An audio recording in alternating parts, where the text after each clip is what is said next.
En un mundo globalizado, las deudas no conocen fronteras. Con esta frase me permito iniciar este episodio de Insolvencia al Día, un podcast e iniciativa del Instituto Colombiano de Derecho Concursal y del Observatorio de Derecho de la Insolvencia de la Universidad Externada de Colombia. En este episodio, en compañía de la doctora Susana Hidbegui y el doctor David Sotomonte, quien les habla Mónica María Fuentes Mancipe, nos ocuparemos de analizar desde un panorama general los avances y retos de las normas de insolvencia transfronteriza en Colombia. Esto en aras de proporcionar algunas aproximaciones sobre la efectividad de las normas existentes. Con este propósito y desde una noción general, la insolvencia transfronteriza se caracteriza por la incapacidad de un deudor con operaciones globales de cumplir con sus obligaciones financieras en diferentes países a causa de una situación de crisis de empresa que le genera un escenario complejo que dificulta no solo la gestión coordinada de sus activos, sino también de sus pasivos a nivel internacional. En este sentido, la dificultad de gestionar casos de insolvencia transfronteriza se debe a que cada país posee un marco legal propio en esta materia. Por consiguiente, esta diversidad legislativa puede dar lugar a conflictos jurisdiccionales y generar complicaciones para los acreedores como para los deudores. De ahí que para enfrentar estos desafíos desde el soft law y herramientas se hayan desarrollado diferentes marcos legales como la Ley Modelo UNCITRAL sobre insolvencia transfronteriza, la cual busca promover la cooperación internacional, el reconocimiento mutuo de los procedimientos de insolvencia y garantizar una liquidación o recuperación equitativa de los activos en diferentes territorios. Al margen de lo dicho, la Ley Modelo UNCITRAL, elaborada hace 25 años, sigue siendo una referencia fundamental para las normas colombianas sobre insolvencia transfronteriza contenidas en la Ley 1116 del 2006, toda vez que nuestro régimen de insolvencia sigue la idea del universalismo unificado, el cual propone superar todos los desafíos de la insolvencia transfronteriza desde un marco jurídico único y universal, en donde la consolidación procesal de los procedimientos del deudor transfronterizo es el orden del día. Es por ello por lo que, doctor David, dentro de esta teoría del universalismo unificado en nuestro ordenamiento jurídico, surge una pregunta bastante atractiva e introductoria que hace referencia al centro de intereses. Por esta razón, ¿qué es el centro de intereses del deudor y cuál es su opinión sobre si este criterio en la actualidad se puede complementar con otras reglas diferentes a la de la ubicación del domicilio social del deudor, que es la que ha imperado en la materia hasta el momento? Bueno, Mónica, muchas gracias.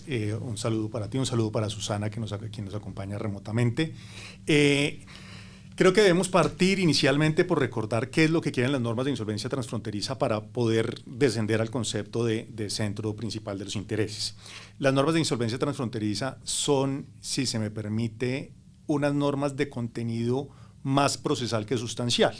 En esa medida lo que pretenden es, y en particular nuestra ley 1116 de 2006, a partir de su artículo 85, donde se incorpora la ley modelo de la UNCITRAL de 1997, lo que pretenden es establecer reglas de cooperación especiales entre las autoridades de la insolvencia de los distintos estados. ¿Por qué digo que especiales? Porque no hacen referencia a las reglas de diplomacia judicial ni de reconocimiento judicial del derecho común o del Código General de Procesos, si se quiere, sino establecen normas propias a través de las cuales las autoridades que regulan los procesos de insolvencia deben atender esta obligación de cooperación entre ellos. Segundo, establecer seguridad jurídica, crear mecanismos que generen una mayor seguridad jurídica para las partes en las relaciones jurídico-patrimoniales que involucran distintos estados. El tercer elemento es que se logre administrar de manera eficiente y equitativa las insolvencias que tienen un carácter transfronterizo. Y el cuarto elemento es garantizar la protección de todas las partes involucradas y la optimización de los activos del deudor. En otros términos, las normas de insolvencia transfronteriza lo que quieren es hacer que la aplicación de los principios del derecho concursal, en particular de universalidad subjetiva, universalidad objetiva e igualdad, se haga de manera uniforme. ¿Cómo nacen? Nacen de una forma muy sencilla. ¿O cuál es la filosofía de estas normas? No es lógico y no es normal que un sujeto sea insolvente en un estado y solvente en otro. Entonces lo que se pretende es que la insolvencia sea manejada de manera global y no aislada.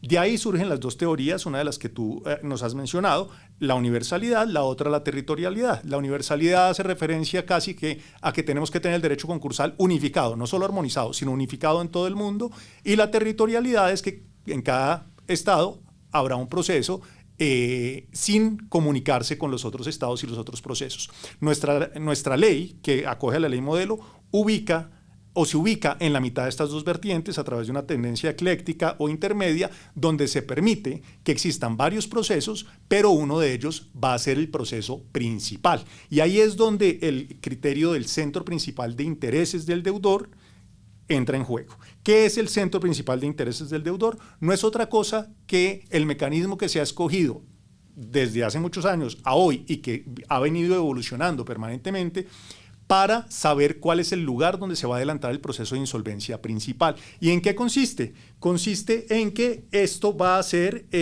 básicamente el lugar donde el deudor tiene la administración de sus intereses principales. Lo que debe ser, además, reconocible o identificable claramente por terceros, ¿cierto? En eso consiste el criterio de COMI, o centro principal de intereses del deudor. Ahora, que el proceso principal sea o se adelante en el COMI nos lleva a discutir cómo se establece cuál es el COMI, Se va a establecer de la siguiente forma, a través de presunciones. Entonces el legislador ha optado, nuestro legislador y las iniciativas internacionales han optado por establecer que va a ser o se va a presumir mejor que el centro principal de los intereses del deudor es el lugar donde se encuentra su domicilio, bien sea el domicilio social, si estamos hablando de una actividad empresarial a través de personas jurídicas de carácter societario, o bien sea el domicilio del deudor, persona natural, ¿cierto? Cuando le resulte aplicable, y aquí hay que hacer una salvedad, cuando le resulten aplicables las reglas de la insolvencia transfronteriza.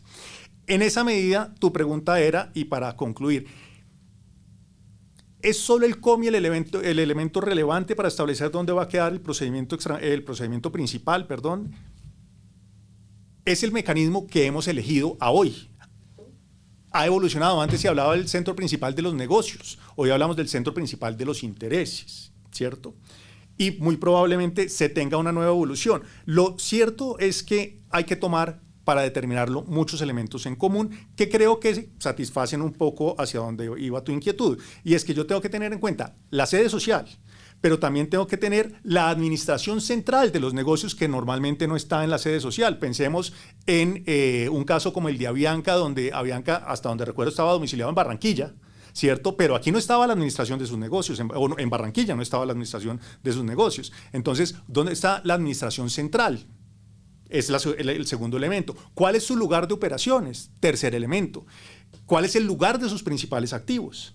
¿Y dónde están sus principales acreedores? Cuando uno logra mezclar todos estos elementos, pues va a poder determinar, llamándolo COMI o como la doctrina quiera llamarlo en adelante, va a lograr determinar dónde se debe adelantar el proceso principal, lo que tiene unas consecuencias importantes en materia procedimental de colaboración y cooperación internacional, porque las medidas que se otorguen en los distintos estados al reconocer un procedimiento como principal van a depender de si está en otro estado, este procedimiento principal, o está en este estado en particular donde se está haciendo el reconocimiento de otro proceso. Entonces, son muchos los factores. Creo que es una elaboración doctrinaria y casuística. Creo que el Tribunal de Justicia Europeo ha tenido grandes avances donde nos dice que no es la presunción del domicilio la que marca la parada, sino que hay que analizar toda una serie de ingredientes adicionales. Doctor David, muchas gracias por su respuesta. En efecto, sí, la doctrina internacional ha tenido muchos avances sobre esa determinación del COMI que van más allá de la Lex Societatis. Incluso, digamos que el core de este tema se centra en determinar la Lex Fori concursos. Y entonces, a partir de este concepto, doctora Susana, quisiéramos preguntarle por qué resulta tan problemático restringir la determinación del centro de intereses de un deudor al lugar de su domicilio en los casos de insolvencia transfronteriza, teniendo en cuenta, desde luego, pues lo que nos comentaba el doctor Sotomonte, que es un conjunto de posibilidades en el que podemos investigar dónde efectivamente se encuentra ese deudor. Bueno, primero, muchas gracias y un gusto saludarlos, doctor Sotomonte, doctora Mónica. Es una oportunidad muy interesante para compartir sobre este tema que a veces no nos resulta tan familiar. Pero de la pregunta que me hace, doctora Mónica, pues efectivamente hay ciertas tendencias a resolver esta litigiosidad que se presenta para determinar el centro principal de intereses y así también la ley aplicable. Entonces, y yo afirmaría con el conocimiento de lo que he visto hasta ahora, que tal vez ese es el principal motivo de litigiosidad en los procesos de insolvencia transfronteriza y es dónde se debe tramitar el proceso, por qué se puede tramitar en una jurisdicción que no pareciera la natural. Y como no existe una corte internacional que pueda resolver un conflicto de jurisdicciones o de competencias, entonces actualmente hay una propuesta que tiende a resolver o por lo menos plantear una solución a algunos de estos inconvenientes.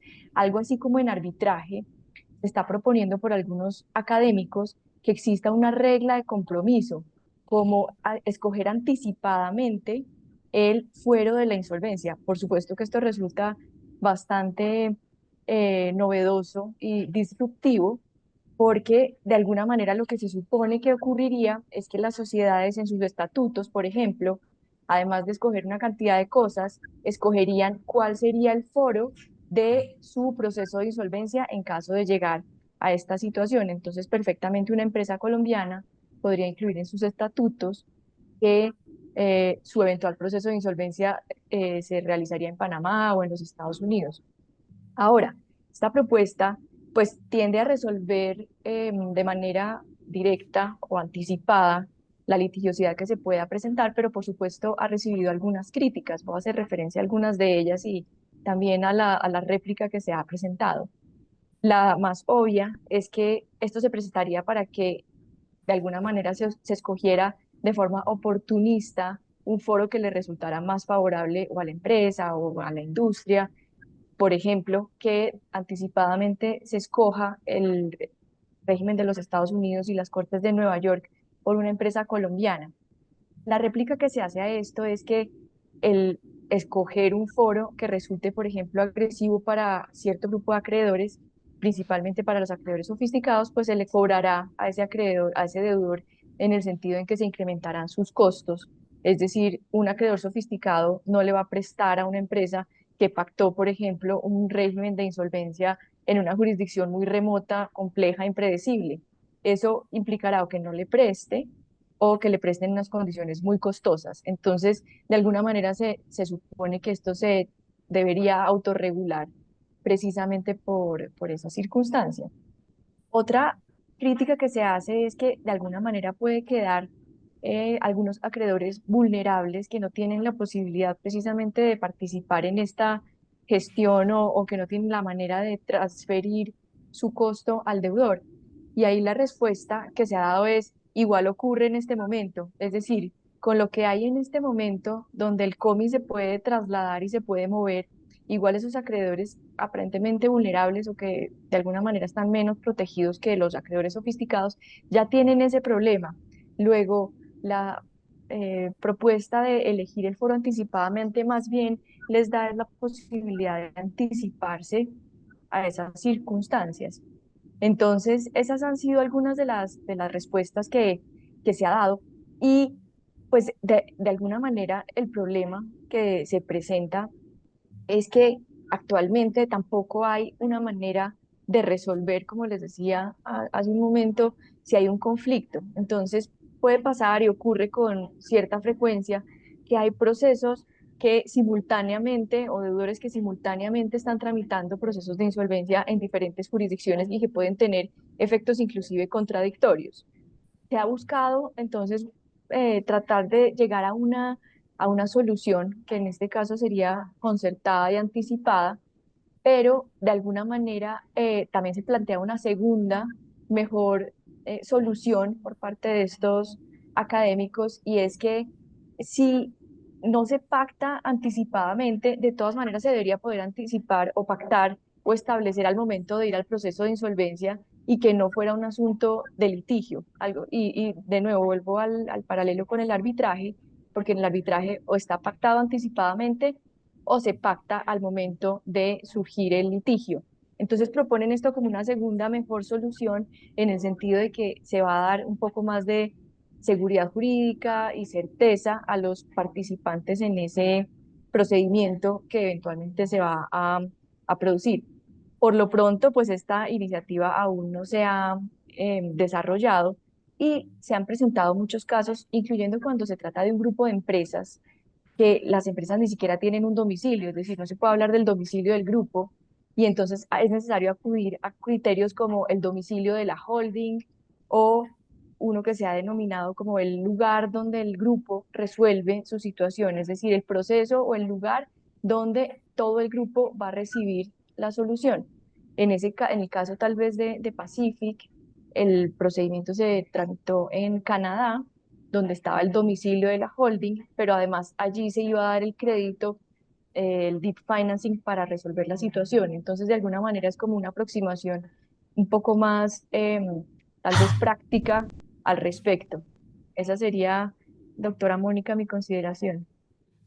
Doctora Susana, muchas gracias por su respuesta. Desde luego que estos desafíos en nuestro panorama nacional siempre tienden entre la eficiencia y la eficacia de las normas. Por ello, doctor David, y aprovechando su experticia en la materia no solo del derecho sustancial, sino material, ¿cómo evalúa en la práctica judicial la efectividad y utilidad de las normas colombianas sobre insolvencia transfronteriza en la resolución de casos reales por parte de la Superintendencia de Sociedades, que en nuestro caso sería nuestro juez concursal encargado de este tipo de litigios? Bueno, aquí habría que hacer un par de precisiones previas, y es cuáles son nuestras normas sobre insolvencia transfronteriza. Pues la gran conocida es la ley 1116 de 2006, ¿cierto? Que no es otra cosa que la ley modelo de la UNCITRAL traspuesta a nuestro ordenamiento con dos modificaciones específicas. Una de ellas, que a nuestra legislación nos incorporó la presunción de insolvencia cuando se reconoce un procedimiento extranjero como principal. Me explico. La ley modelo plantea que cuando se reconoce un procedimiento de otro estado como el procedimiento concursal principal de un deudor en particular, entonces ese deudor se considera insolvente en el país donde se está reconociendo ese procedimiento. Eso no se incorporó a nuestra legislación. Luego, al hablar de la eficacia de las normas de insolvencia transfronteriza colombianas, estamos hablando de la eficacia de la ley modelo de la UNCITRAL. Y esto depende de varios factores, y hago un paréntesis un segundo, y es que en nuestro país también, como normas de insolvencia transfronteriza y que priman sobre las normas de la ley 1116 de 2006, tenemos el Tratado de Derecho Comercial Internacional de Montevideo. Entonces, para que lo tengamos presente, tenemos unas normas de insolvencia transfronteriza superiores que, en caso de conflicto con la ley 1116 de 2006, yo tengo que aplicar las normas del tratado. Pero bueno, eso para decir, precisemos de qué estamos hablando. Eficacia de estas normas, bueno, será la misma eficacia que tienen la ley modelo en general, que tiene una problemática que ya Susana pues lo estaba planteando también, tiene una problemática específica en cuanto al COMI, porque claro, se establecen toda una serie de parámetros donde vamos a decir cuál es el procedimiento extranjero principal, cuáles son los secundarios o paralelos, qué medidas vamos a otorgar cuando reconocemos un procedimiento extranjero, pero no solucionamos el problema principal, valga la redundancia, que es cuál es ese centro principal de intereses para establecer cuál es ese procedimiento. Entonces, aquí nos pasó un poco lo que esta mañana, preparando el podcast, recordaba al profesor Ian Fletcher, experto en insolvencia a nivel mundial. Y él, en su obra más importante, señalaba, en la primera página, decía: mucho cuidado con lo que le pides a los dioses, porque te lo pueden conceder. Recordando el proverbio griego. Nos pasó un poco eso. Incorporamos la ley modelo de la UNCITRAL pero nos quedamos hasta ahí, y estoy hablando del legislador del 2006. No se buscó la forma en que nuestra legislación pudiese cumplir o solucionar mejor con la problemática que ya estaba plenamente identificada de tiempo atrás. ¿Cuál es la problemática aquí de manera generalizada? Primero, que el derecho concursal, los procedimientos concursales, todo lo que ellos regulan, hace parte de lo que hemos querido llamar como el celo soberano de los estados. A los estados no les gusta moverse y conceder algo en materia de derecho concursal. Por eso tantos fracasos en la Unión Europea para la armonización de las normas del derecho concursal terminan con un reglamento del Consejo, ¿cierto? Y con sus modificaciones, porque los países no quieren ceder. Primer punto. Segundo punto, ¿en la práctica estas normas han funcionado? Sí han funcionado, se han aplicado por parte del juez del concurso,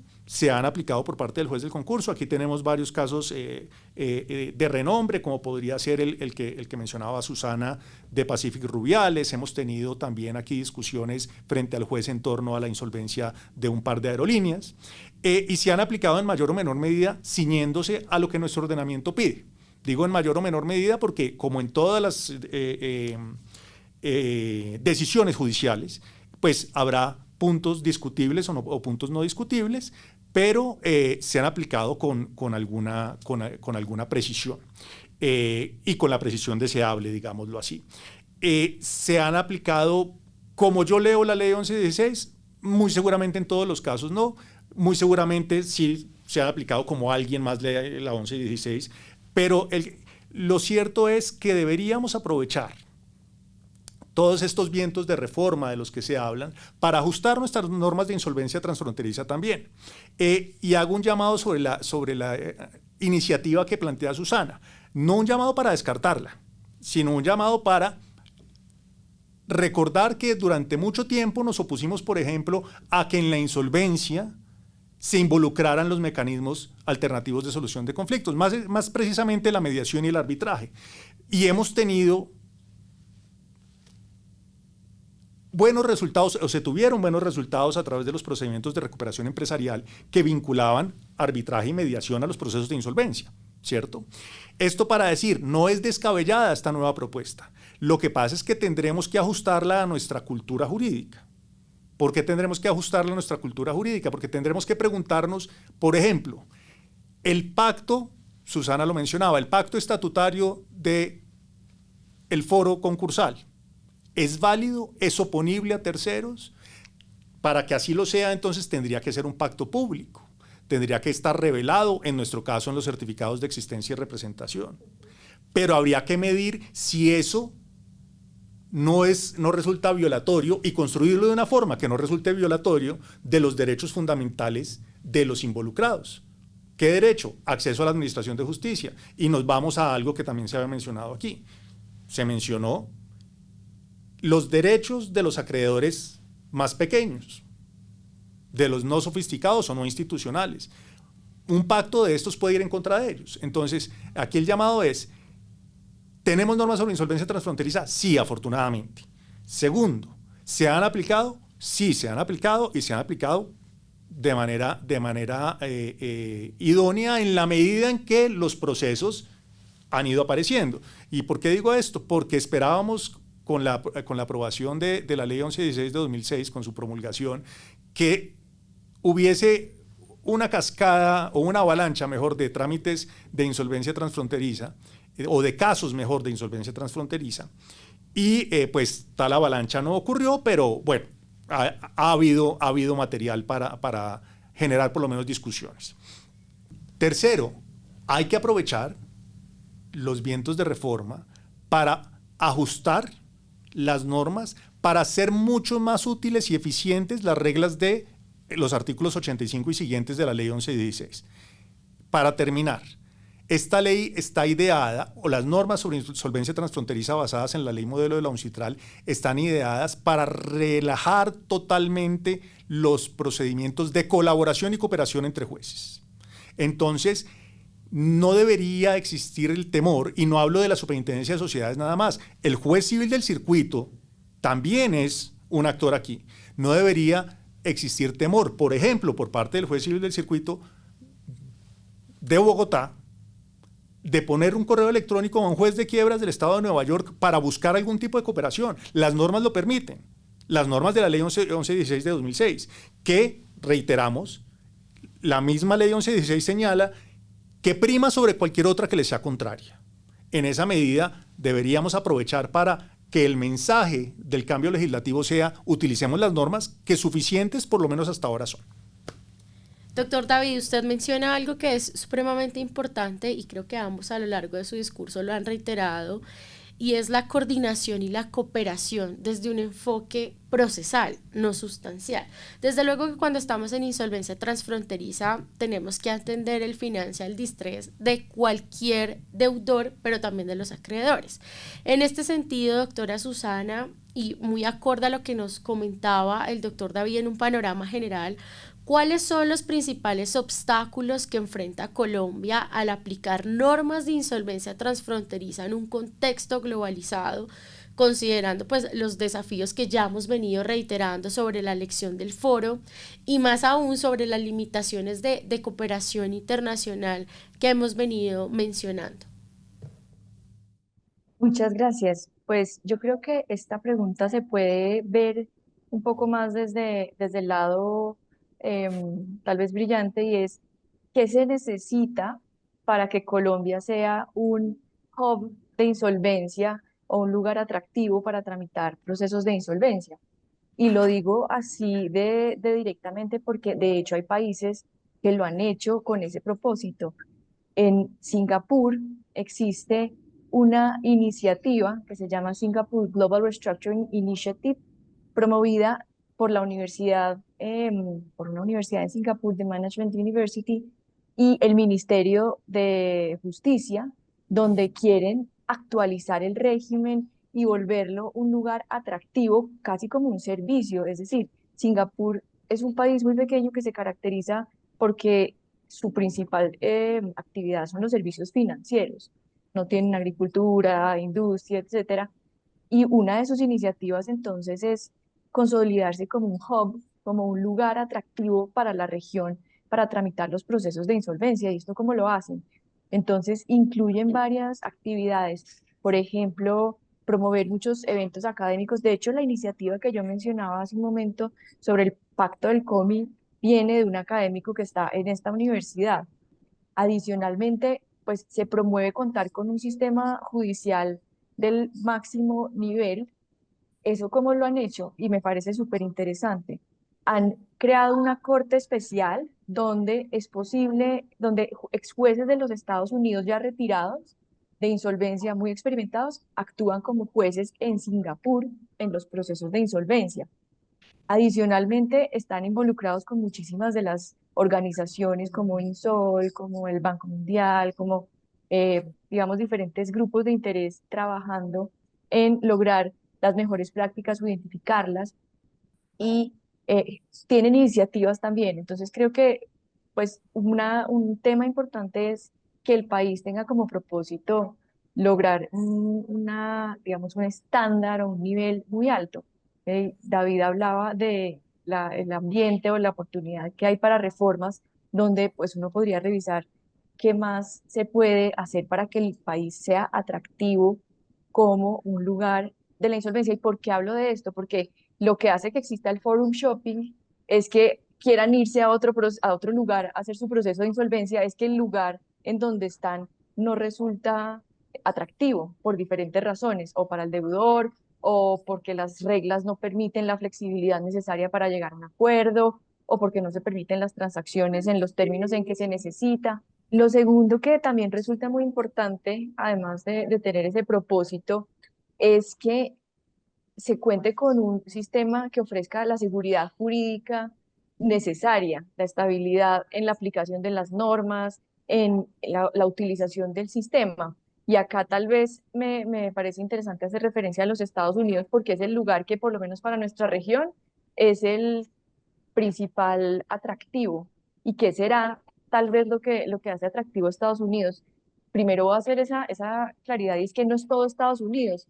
Si vemos, en realidad los procesos van normalmente a Nueva York o a Delaware, ¿cierto? ¿Eso qué quiere decir? Que jueces de esas jurisdicciones particularmente han tenido un enfoque también de atraer a su foro la resolución de procesos y por eso han terminado tramitando tantos procesos que uno diría son extranjeros, pero de alguna manera terminan vinculados a los Estados Unidos, particularmente a Nueva York, que tienen ese sistema que lo hace muy atractivo. Desde el punto de vista regulatorio, primero, un tema interesantísimo y es que no es necesario estar en insolvencia para acudir, por ejemplo, a un capítulo 11. ¿Y esto qué significa? Que muchas empresas pueden utilizar estos procedimientos, obviamente con el costo que implica, pero para hacer una reestructuración operacional y operativa muy fuerte. ¿Por qué? Por otra ventaja, y es que las reglas que tienen para rechazar contratos, nosotros tenemos el artículo 21 donde hay que demostrar que se puede conseguir un contrato en condiciones mejores, que se intentó negociar la terminación y finalmente se puede obtener autorización del juez. Allá las reglas a la inversa, y es que se pueden terminar todos los contratos a menos que quieran asumirlos. Luego, es un sistema que ofrece también ese tipo de ventajas para hacer una reestructuración muy eficiente de un problema muy grande. Otro tema también es que hay toda una industria de financiación al deudor en insolvencia y por eso también es, digamos, un lugar atractivo porque nosotros en Colombia sufrimos la situación de los deudores que entran en un proceso de reorganización y pierden todas las posibilidades o gran parte de las posibilidades de obtener financiación y por eso entonces acuden o miran a estos lugares donde existe un mercado consolidado absolutamente alrededor del procedimiento y los deudores tienen muchísimas alternativas para acceder a estas financiaciones. Y adicionalmente, de alguna manera, los procesos tienen un alcance universal que, por ser las decisiones de un juez de los Estados Unidos tan fuertes, ellos emiten la orden del stay o del como si fuera el artículo 17 de manera universal. Entonces, inclusive en muchos casos ni siquiera se tramitan los procesos de reconocimiento en las demás jurisdicciones porque el riesgo para los acreedores de incumplir una orden de un juez de los Estados Unidos es muy grave, primero porque es un delito, pero además porque muchas empresas tienen negocios a través de los Estados Unidos, tienen cuentas y sus gerentes no quieren exponerse a llegar a los Estados Unidos y estar en incumplimiento de una orden judicial. Entonces los hace como unos procedimientos muy atractivos también por eso, por ese alcance universal. Por eso yo creo que al final los retos, o más bien si Colombia quisiera ser un hub de insolvencia atractivo para la región, porque creo que no lo hay en Latinoamérica, un lugar que sea como el go-to de la insolvencia, tendría que evolucionar en estos sentidos para hacerse un foro atractivo. Y de esa manera, como hacía la introducción, pues el problema del forum shopping es que las empresas se quieran ir a un foro o los procesos se quieran ir a un foro que les resulta más favorable y entonces no quisiéramos ser el lugar de donde huyen las empresas o los procesos de insolvencia porque no se les ofrece el ecosistema necesario. Así es, doctora Mónica. Doctora Susana, doctor David, muchas gracias por sus respuestas. Desde luego que nos han mostrado unas tendencias muy relevantes para la insolvencia transfronteriza, en la que podríamos concluir que se plantea la necesidad de una mayor coordinación y cooperación entre los diferentes sistemas jurídicos involucrados, no solo para superar los desafíos y problemas que hemos mencionado hasta aquí, sino también para armonizar nuestras normas aplicables y garantizar la protección de los derechos de todas las partes involucradas. En este sentido, Colombia debe fortalecer su marco jurídico concursal conforme a las apreciaciones que también nos hacía el profesor Sotomonte, explorando soluciones que vayan más allá de actualizar el concepto del centro de intereses, sino también generando o implementando nuevas herramientas e instrumentos, como lo comentaba también la doctora Susana, en cuanto a la implementación, por ejemplo, de protocolos de insolvencia, la mejora de mecanismos de cooperación internacional, la introducción de métodos alternativos para la resolución de conflictos, entre otros. nosotros. Esto dado que estas medidas permitirían abordar de manera integral estas cuestiones procesales y sustantivas de la insolvencia transfronteriza que a la larga pueden convertirse en una estrategia que pueden favorecer la resolución eficiente de la situación de crisis del deudor y además pueden proporcionar la eficiencia del sistema concursal. Muchas gracias por su atención y hasta una próxima oportunidad.